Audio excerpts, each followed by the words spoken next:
Just turn around and leave me.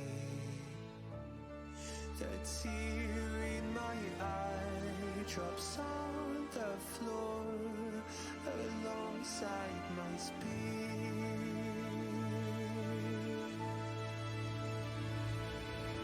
My knees are drenching in the blood I feel just to get here. When I look around me, everything I had went up in flames. My lonely way.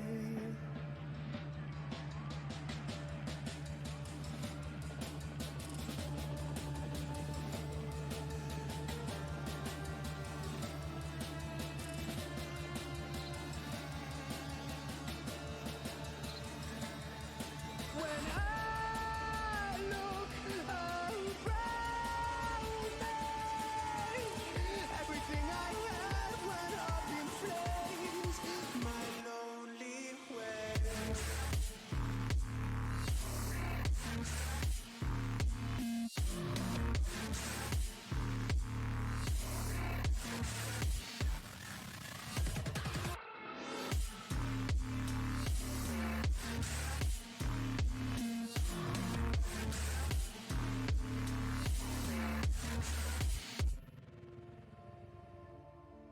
I never pray to God anymore. I'd rather no one hurt me. Redemption, I have waited for you to come and drown all my sin.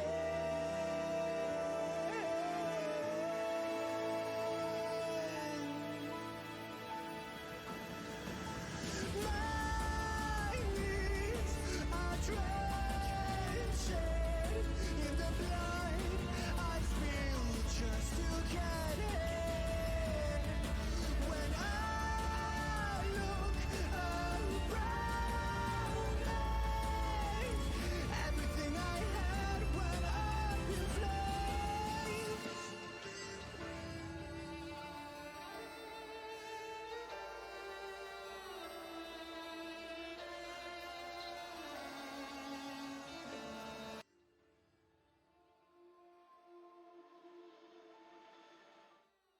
Okay, good evening.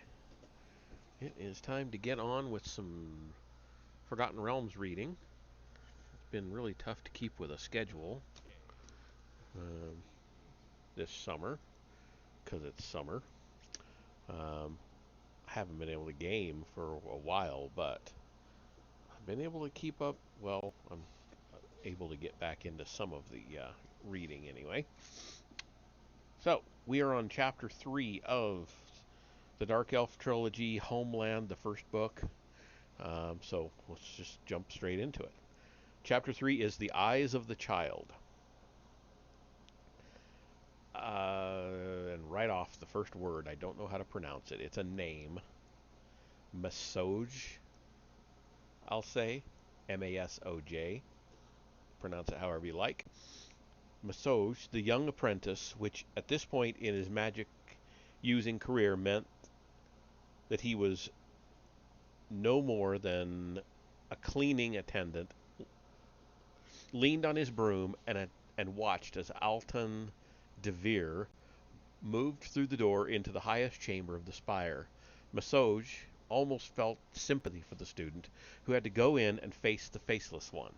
Masoj felt excitement as well, though, knowing that the ensuing fireworks between Alton and the faceless master would be well worth the watching. He went back to his sweeping, using the broom as an excuse to get further around the curve of the room's floor, closer to the door. "You requested my presence, Master Faceless One," Alton de Vere said again, keeping one hand in front of his face and squinting to fight the brilliant glare of the room's 3 lighted candles. Alton shifted uncomfortably from one foot to the other just inside the shadowy room's door. Hunched across the way, the faceless one kept his back to the young Devere. Better to be done with this cleanly, the master reminded himself. He knew, though, that the spell he was now preparing would kill Alton before the student could learn his family's fate, before the faceless one could fully complete Drizzt Do'Urden's final instructions. Though much was at stake, better to be done with this cleanly. Oh, I think that may be a typo. It could be too much was at stake. Better to be done with this cleanly. You, Alton began again, but he prudently held his words and tried to sort out the situation before him. How unusual to be summoned to the private chambers of a master of the academy before the day's lessons had even begun. When he had first received the summons, Alton feared that he had somehow failed one of his lessons. That could be a fatal mistake in Sorcerer. Alton was close to graduation, but the disdain of a single master could put an end to that. He had done quite well in his lessons with the Faceless One, had even believed that this mysterious master favored him.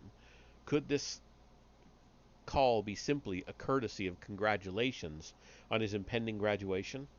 Unlikely. Alton realized, against his hopes, masters of the drow academy did not often congratulate students. Alton then heard quiet chanting and noticed that the master was in the midst of spellcasting. Something cried out as very wrong to him now. Something about this whole situation did not fit the strict ways of the academy. Alton set his feet firmly and tensed his muscles, following the advice of the motto that had been drilled into the thoughts of every student at the academy, the precept that kept drow elves alive in a society so devoted to chaos. Be prepared. The doors exploded before him, showering the room with stone splinters and throwing Massage back against the wall. He felt the show well worth both the inconvenience and the new bruise on his shoulder when Alton Devere scrambled out of the room. The student's back and left arm trailed wisps of smoke, and the most exquisite expression of terror and pain that Massage had ever seen was etched on the Devere noble's face. Alton stumbled to the floor and kicked into a roll, desperate to put some ground between himself and the murderous master. He made it down and around the descending arc of the room's floor and through the door that led into the next lower chamber, just as the Faceless One made his appearance at the sundered door. The master stopped to spit a curse at his misfire and to consider the best way to replace his door. "Clean it up," he snapped at Massage, who was again leaning casually with his hands atop his broomstick and his chin atop his hands. Massage obediently dropped his head and started sweeping the stone splinters. He looked up as the Faithless One stalked past, however, and cautiously started after the master. Alton couldn't possibly escape, and this show would be too good to miss. The third room, the Faceless One's private library, was the brightest of the four in the spire, with dozens of candles burning on each wall. "Damn this light," Alton spat, stumbling his way down through the dizzying blur to the door that led to the Faceless One's entry hall, the lowest room of the master's quarters. If he could get down from this spire and outside of the tower to the courtyard of the academy, he might be able to turn the momentum against the master. Alton's world remained the darkness of Menzoberranzan, but the Faceless One, who had spent so many decades in the candlelight of Sorcerer, had grown accustomed to using his eyes to see shades of light, not heat. The entry hall was cluttered with chairs and chests, but only one candle burned there, and Alton could see clearly enough to dodge or leap any obstacles. He rushed to the door and grabbed the heavy latch. It turned easily enough, but when Alton tried to shoulder through, the door did not budge, and a burst of sparkling blue energy threw him back to the floor. "Curse this place!" Alton spat. The portal was magically held. He knew a spell to open such enchanted doors, but doubted whether his magic would be strong enough to dispel the castings of a master.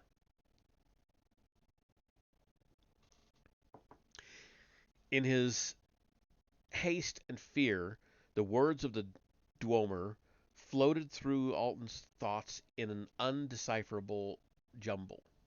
"Do not run, Devere," came the Faceless One's call from the previous chamber. "You only lengthen your torment."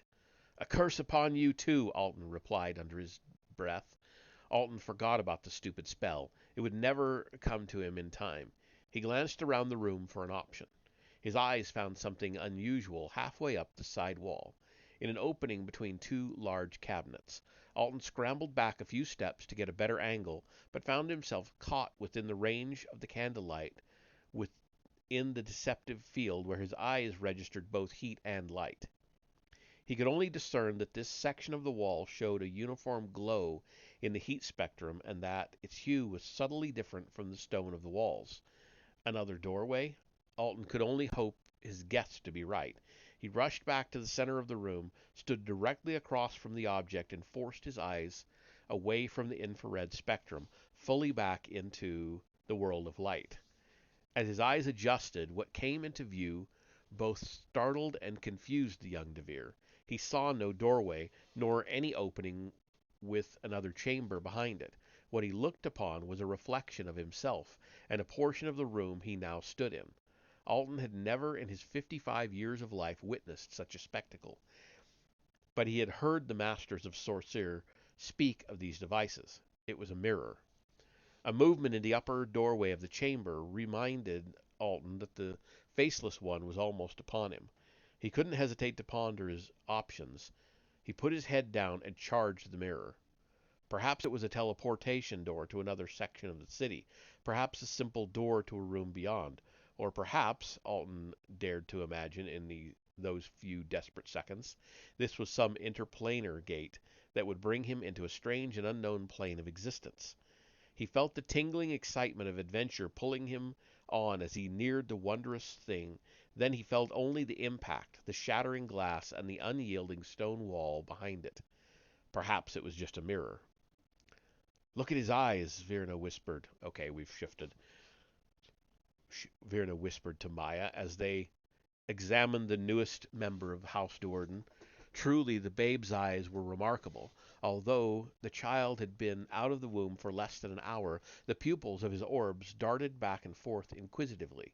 While they showed the expected radiating glow of eyes seeing into the infrared spectrum, the familiar redness was tinted by a shade of blue, giving them a violet hue. "Blind?" wondered Maya. "Perhaps this one will be given to the Spider Queen still." Briza looked back to them anxiously.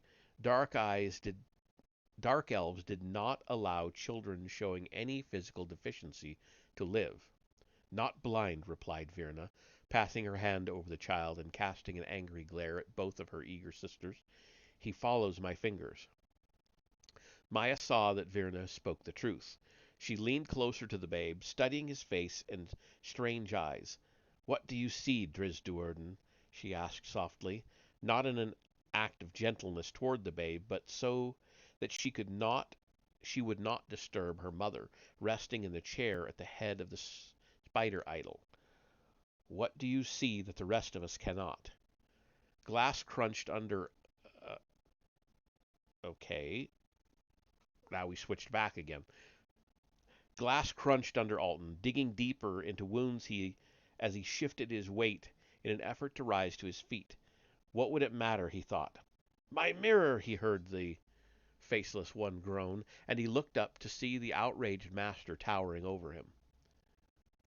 How huge he seemed to Alton, how great and powerful, fully blocking the candlelight from this little alcove between the cabinets, his form enhanced tenfold to the eyes of the helpless victim by the mere implications of his presence. Alton then felt a gooey substance floating down around him, detached webbing finding a sticky hold on the cabinets, on the wall, and on Alton. The young Devere tried to leap up and roll away, but the Faceless One's spell already held him fast, trapped him as a durget fly would be trapped in the strands of a spider's home. "First my door," the Faceless One growled at him, "and now this, my mirror. Do you know the pains I suffered to acquire such a rare device?" Alton turned his head from side to side, not in answer, but to free at least his face from the binding substance. "Why did you not just stand still and let the deed be finished cleanly?" the Faceless One roared. thoroughly disgusted. "Why?" Alton lisped, spitting some of the webbing from his thin lips. "Why would you want to kill me?" "Because you broke my mirror," the Faithless One shot back.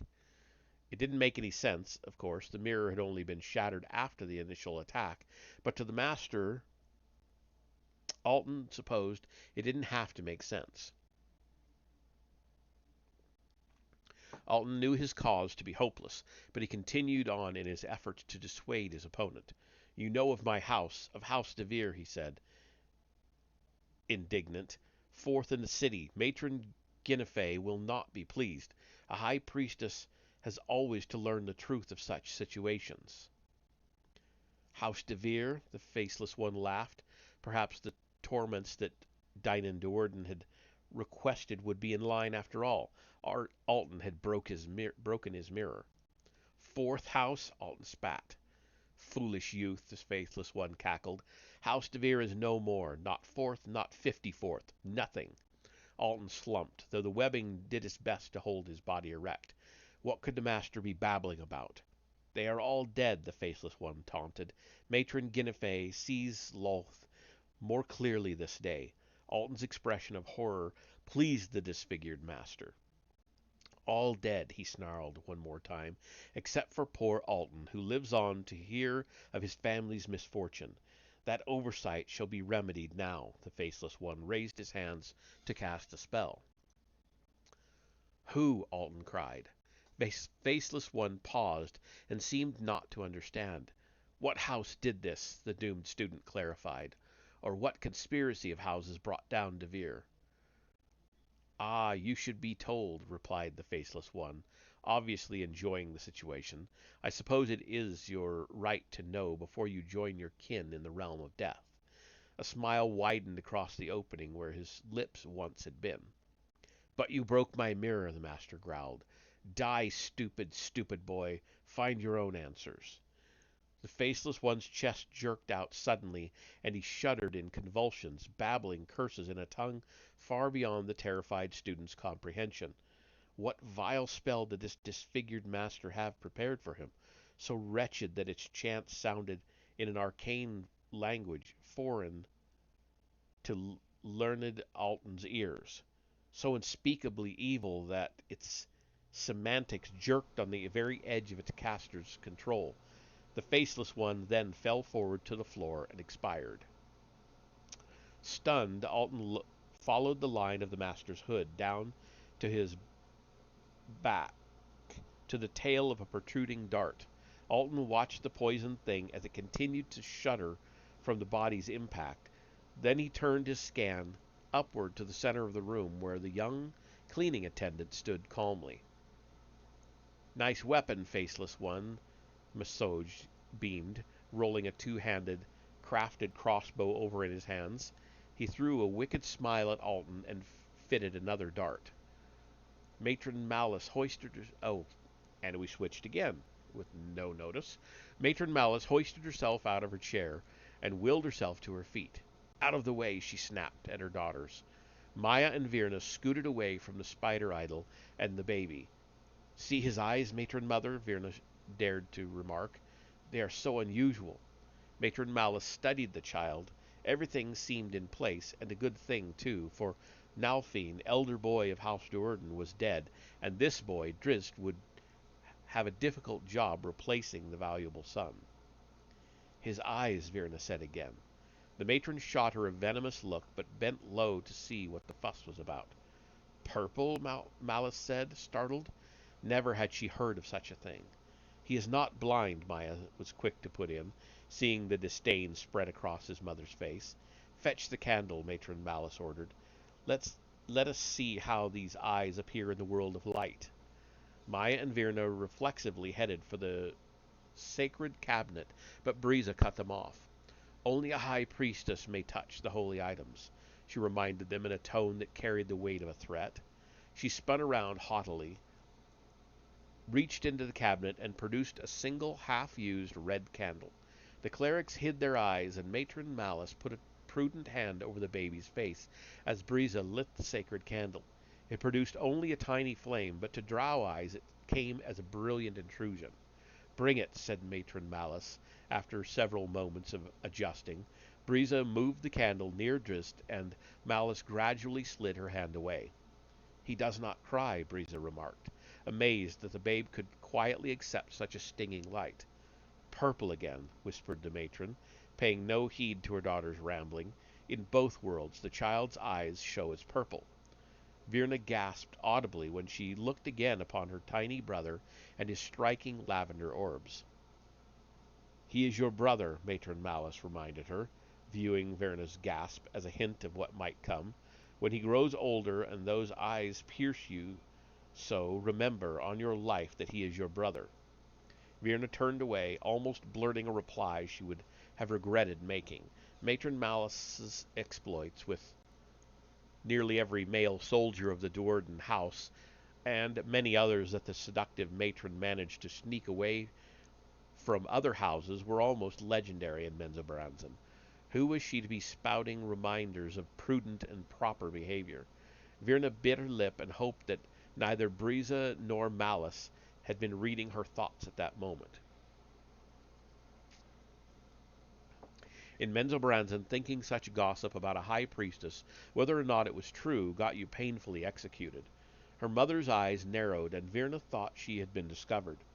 He is yours to prepare, Matron Malice said to her. Maya is younger, Virna dared to protest. I could attain the level of high priestess in just a few years if I may keep to my studies. Or never, the matron sternly reminded her. Take the child to the chapel proper, wean him to words, and teach him all that he will need to know to properly serve as a page prince of House Do'Urden. I will see to him, Briza offered, one hand subconsciously slipping to her snake-headed whip. I do so enjoy teaching males their place in our world. Malice glared at her. You are a high priestess. You have other duties more important than word-weaning a male child. Then to Virna she said, The babe is yours. Do not disappoint me in this. The lessons you teach Drizzt will reinforce your own understanding of our ways. This exercise at mothering will aid you in your quest to become a high priestess. She let Virna take a moment to view the task in a more positive light. Then her tone became unmistakably threatening once again. It may aid you, but it certainly can destroy you. Virna sighed, but kept her thoughts silent. The chore that Matron Malice had dropped on her shoulders would consume the bulk of her time for at least 10 years. Virna didn't like the prospect she and this purple-eyed child together for 10 long years. The alternative, however, the wrath of Matron Malice, Do'Urden, seemed a worse thing by far. Okay, now we're back to Alton. Alton blew another web from his mouth. You are just a boy, an apprentice, he stammered. Why would you kill him? Masoj finished the thought. Not to save you, if that is your hope.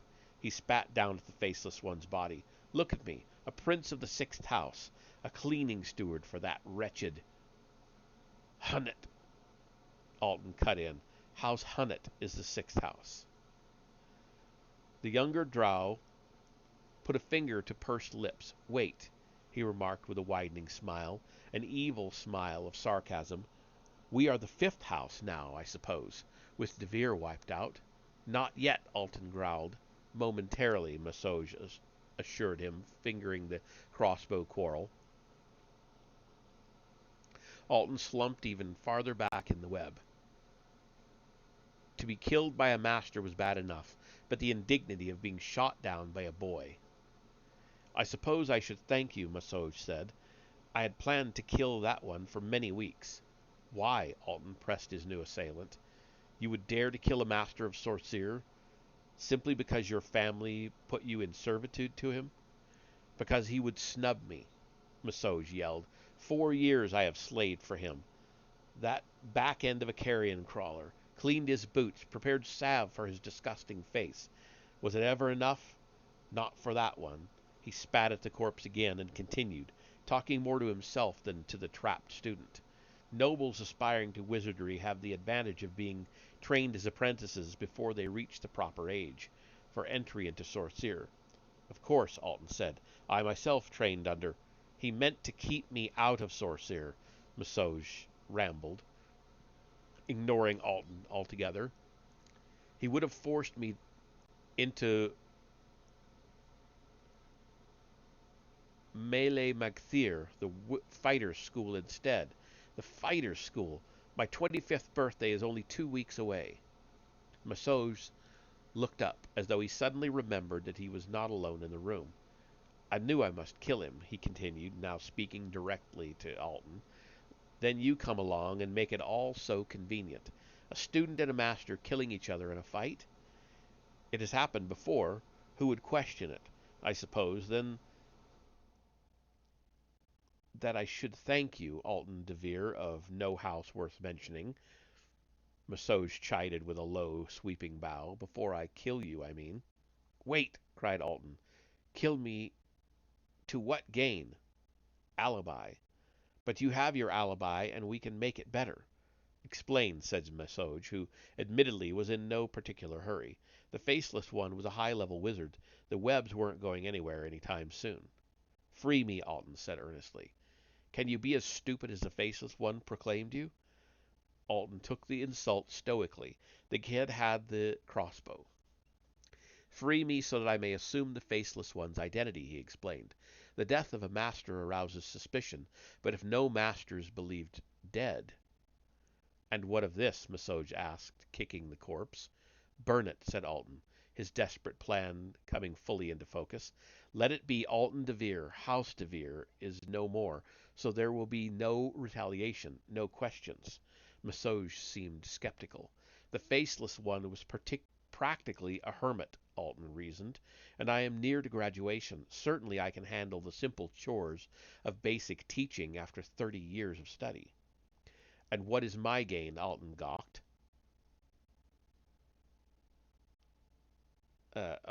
What is my gain? Alton gawked, nearly burying himself in webbing, as if the answer were obvious. A master in Sorcerer to call mentor, one who can ease your way through your years of study, and one who can dispose of a witness at his earliest convenience, Massage added slyly. And what then would be my gain? Alton shot back. To anger House Hunnet, fifth in all the city, to what?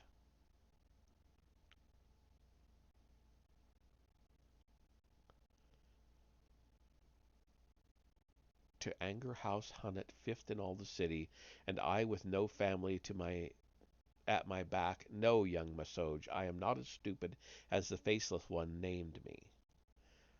That didn't really make sense to me, I'm sorry. Maybe it does to you.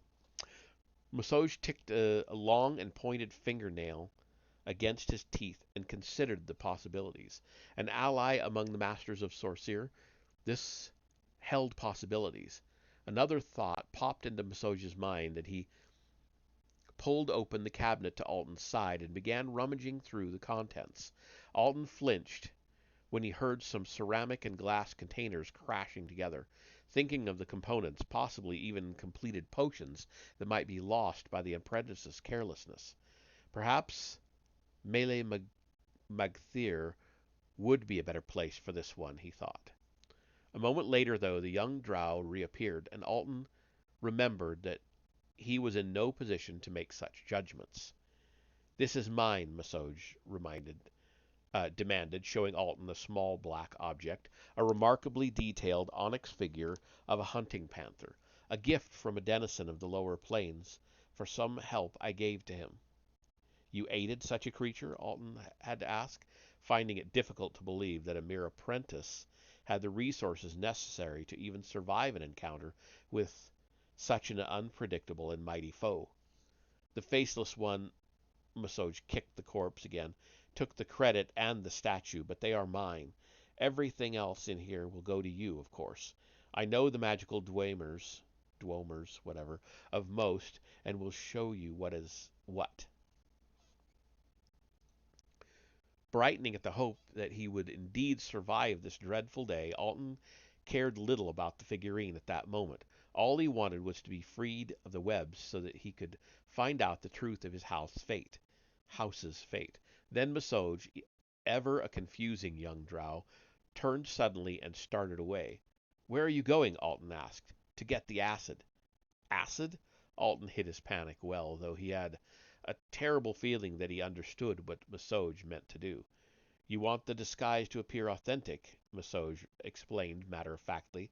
"Otherwise, it would not be much of a disguise. We should take advantage of the web while it lasts. It will hold you still." "No," Alton started to protest, but Masoj wheeled on him, the evil grin wide on his face. "It does seem a bit of pain and a lot of trouble to go through," Masoj admitted. "You have no family, and will find no allies in Sorceer, since the Faceless One was so despised by the other masters." He brought the crossbow up level with Alton's eyes and fitted another poisoned dart. "Perhaps you would prefer death." "Get the acid," Alton cried. "To what end?" Masoj teased, waving the crossbow. "What have you to live for, Alton DeVere of no house worth mentioning?" "Revenge," Alton sneered, the sheer wrath of his tone setting the confident Masoj on his heels. "You have not learned this yet, though you will, my young student, but nothing in life gives more purpose than the hunger for revenge." Masoj lowered the bow and eyed the trapped drow with respect, almost fear. Still, the apprentice Hunnet could not appreciate the gravity of Alton's proclamation until Alton reiterated, this time with an eager smile on his face, "Get the acid." And that is the end of the chapter. So, I'm going to call it there. And we'll go over and raid somebody. Or not.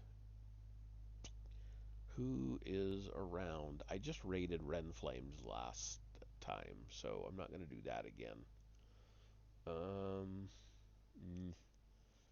Alright, well, we'll just skip the raid this time. I will see you in the next one.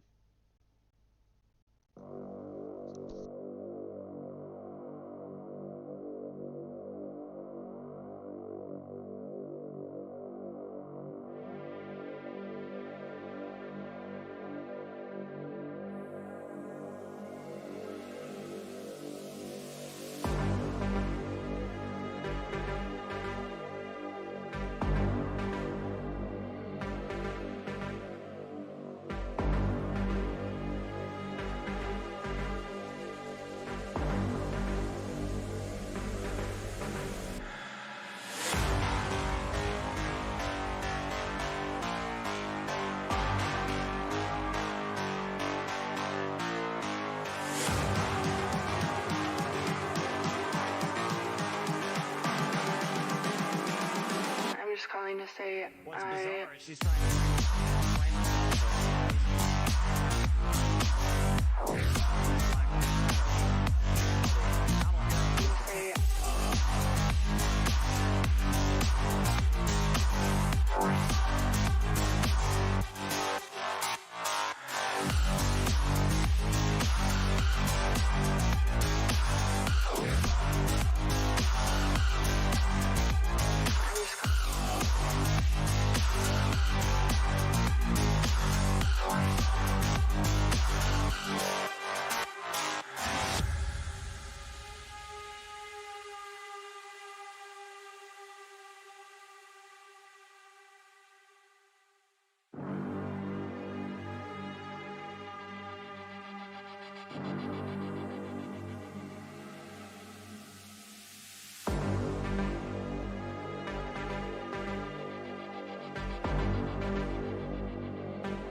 just calling to say I